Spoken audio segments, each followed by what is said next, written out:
some of the most popular pages on Reddit are still dark. The message boards known as subreddits are a sort of gathering place with thousands, sometimes millions of people, and they're led by an army of unpaid volunteer moderators, similar to Wikipedia. Earlier this week, those moderators organized a blackout, effectively collapsing the website in protest of its new plan to charge third-party platforms. You see, for years, Reddit has been one of the most popular sites on the internet, but it has failed to make the kind of money off its success that platforms like Instagram or YouTube have. So now leaders at Reddit seem to want to change how things work. But has the platform become so reliant on its community that it has somehow lost all control? Well, NBC's Dave Ingram joins us now. Dave, you and I sit together all day, every day. It's fantastic to have you here together in person. So you had an exclusive interview with Steve Huffman, the CEO. Congratulations on that. How does he explain this dramatic shift in how Reddit is going to work and why it is that, you know, this new policy has created such an incredible kerfuffle over there? Yeah, so he's a co-founder of Reddit. So he's been doing this for 18 years off and on. He left for a while, now he's back, and he's looking and emphasizing Reddit as a business, that it's not profitable, it's losing money. He wants to be able to at least make a little money for the company, for potentially its investors. They're looking at an IPO where they could sell stock to the public at some point, just like Meta or Google has in the past. And this is a sort of a watershed moment where you've got this standoff between the CEO who wants to implement these changes to get more revenue.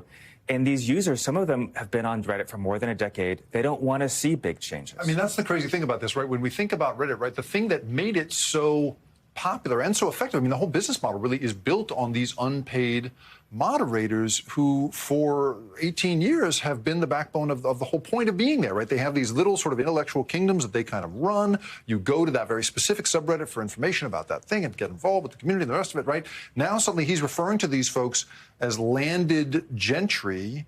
What's his plan here? I mean, his whole business was built on them, and now he seems to be making them very, very angry. How does he go forward from this? It's a really charged term, and what he's saying is that these moderators, they're sort of running these fiefdoms where they're not accountable to anyone. So landed gentry, people who hand down their property from one generation to the next, dukes and duchesses, they're not accountable, and he's saying that their sort of moderators are handing off control of these communities from one person to the next. I have to say, I think it's rich, right, to hear the founder of a major platform describe his unpaid moderators as dukes and duchesses. But okay, thinking now sort of at the bigger picture, I mean, do you think that this pressure that Huffman seems to feel and the changes we've seen at places like Twitter means sort of the end of the free, open gathering place that was the internet? There are fewer and fewer of these old school internet places where it just seems like everything's open.